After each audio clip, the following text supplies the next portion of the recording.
که مورخی قلاري ده خدای دو کې ښه اوسې سال دی مورخی خو شا مخ پټولی شي مخ پټ که مور که مخ پټی پټی که مشکل نشته زه لړه ښه دیم نه خیر سال دی مورکۍ ښی مشکل هم څه شی دی مورې مشکل هم دغه دی زویه چې دغه سره د خدای ښه وکړي په واجب کې دې نصیب شي امین که او دغه ایتمان لره دغه رانیولې ستاسې دې پکې خدای وکړي خدای ته چې خوشحاله تاسو د ایتمان ادا کوئ د خدای هیله ده او د خدای سره ده او دغه لور مې دا واړه واړه بچي دي د ګټې واټې څوک نشته خوراکي خاوند د څه رقم وفات شو خاوند مې د هلته بهر کوڅه کې جنګ کوچي ووته بس هلته خلاصي کې په تیږه ولګېده سر یې مات شو ماغزه یې راوتلي بس شفاخانې ته وړې شپه هلته بستر په دویمه شپه مړ شو او چې کله ژوندی و کار څه کوو بس دیاړي کوله ګلکار دغه دیاړي به یې کوله بس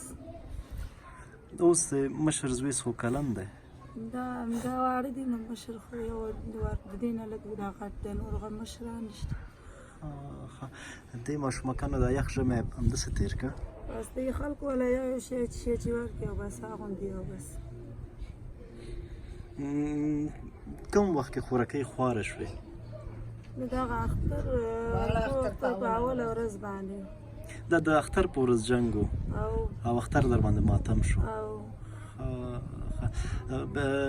بیا څه رقم خبره شوې چې ماشومانو درته اول دغه درکړه جومات کې مخې ته جنګ و بس بیا یو ځل چې چغې شوې رش چې لالا مې مړ شو چې موږ ووتو هغه اینه کې پروت و بس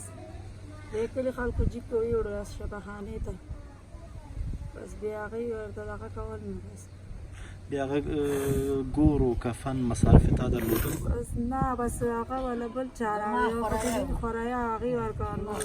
بس یو بل راسره تا زوی و مورې زما زوم زوم د ښه دا د لور ده او همدې کور کې اوسېده دغه یوه سره دلته پرته ده هغه سودا ورته هغه کته راته مجبوري ده زویه تاسو سره دې الله ډېر ښه وکړي خوشحاله اوسه مورې تا او سره چې زه ولرې شم بس خپلو چا هم را سره کومک نه دی کړی بس دا پردو مړي کې چې ولده چې دوی ډېره غریبي او یو او بل راوړله او دلته کوم وخته پوخه اوس د همسایګان کله سره ډېر کومک وکړي او دغه کې لس ورځې مسلسل وریجې خوړلې او بیا د کشان ته د جوار وړه دغسې ما درې ورځې هغه خوړلې کله پالک پخ کړي خارات کله دا مور خو به دردېږي خو د ټولو ته به ته ډېره دردېږي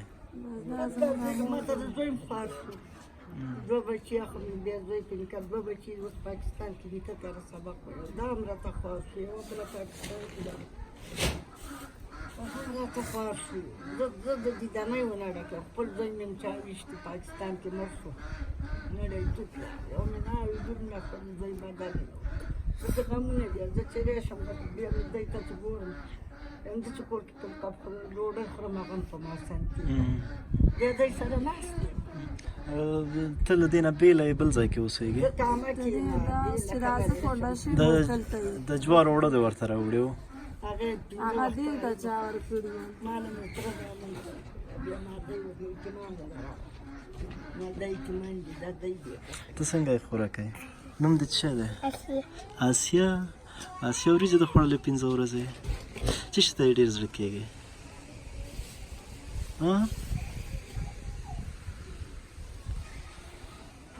زه به داسې شانه تاسو ته هغه کوم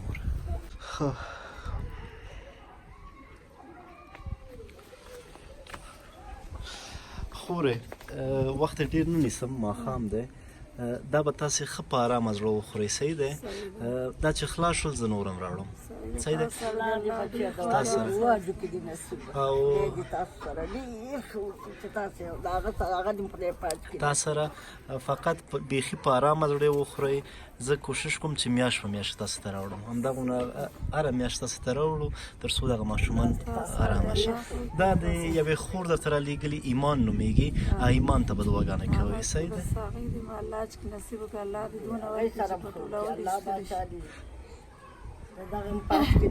خوشحاله اوس موږ بله میاشت بیا راځو نو ارامه زړه باندې وخورئ دا مې ځکه چې تاسې بیخي د خلاصولو غم مې مه کوئ تاسې خلاص کړئ موږ نور راوړو خدای په امان